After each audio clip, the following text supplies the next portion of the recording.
Good afternoon, ladies and gentlemen, boys and girls. This is Miss Brianne, and welcome back to Book Talk Wednesdays with Miss Brianne. And in this series, I provide brief talks on all the graphic novels and easy readers that we here have to offer at the West Hampton Free Library, in hopes that you encourage us to visit the library in order to check out these great books for yourself. Now, in today's book talk, I'm going to talk about the first two books in this very great graphic novel series for early elementary students. Now, before I begin, think about this, boys and girls. Imagine that you're at school and eventually you come to realize that the person in the cafeteria serving you lunch isn't all who they appear to be. Well, this is what happens to this group of four friends when they learn something about their two lunch ladies. And you will read all about it in the Lunch Lady series. Now I'm going to talk to you about two books today. Lunch Lady and the Cyborg Substitute, and Lunch Lady and the League of Librarians. Now these books, the author and illustrator of these books is Jarret J. Krosoczka, and they are Borzoi Books, which are published by Alfred A. Knopf, which is an imprint of Random House Children's Books, which is a division of Random House Incorporated. Alright, so now we got the basics out of the way, here we go.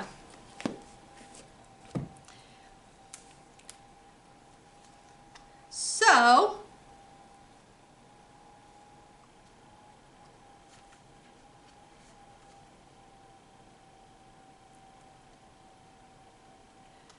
in Lunch Lady, and it's three friends, not four, I apologize. In Lunch Lady and the Cyborg Substitute, friends Hector, D, and Terrance all hang out together in the morning during breakfast.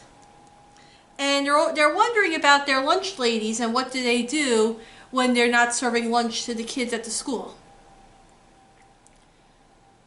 But they don't have much time to think about it when they suddenly suddenly their math teacher is taken ill all of a sudden, and they get a brand new substitute teacher who seems very strict and is really interested in giving the kids a lot of work to do. Now, Hector, D, and Terrance are very suspicious, and so are the two lunch ladies. While the kids are moaning and groaning about their substitute, the lunch ladies get right on to work trying to figure out who this substitute teacher is.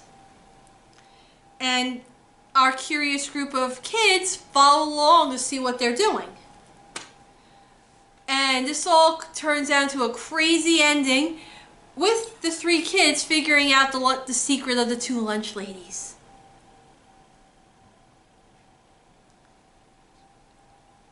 So, if you want to find out about this, read the book. In Lunch Lady and the League of Librarians, our crime-fighting lunch ladies have another mystery. When all of a sudden, the librarian at the school has become very uptight and agitated and is keeping kids out of the library. True, they're setting up for a book fair, but she seems very harsh and won't allow anybody in for any reason. Our two curious lunch ladies go to investigate and find out a huge secret, which sadly may interfere with the readathon that D is really looking forward to, as well as the release of the brand new video game system that the two boys are dying to buy and try out.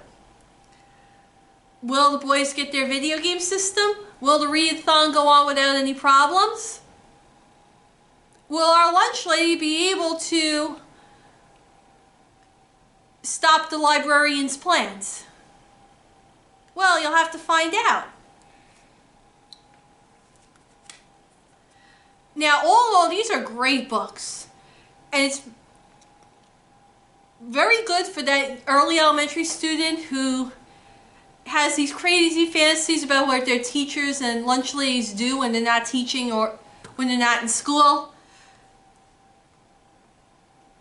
The kids will really pick up on this book. The action flows along very nicely. It's not that violent. And even though the illustrations are not that colorful, they're very eye-catching.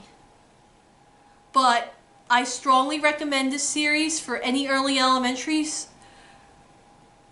school students who are pretty much know how to read but need a little bit of extra help, and who are looking for something very fun and exciting to read. But overall, I give this series 5 out of 5 stars. This is Miss Brianne, and thank you so much for joining me today. I will see you next week.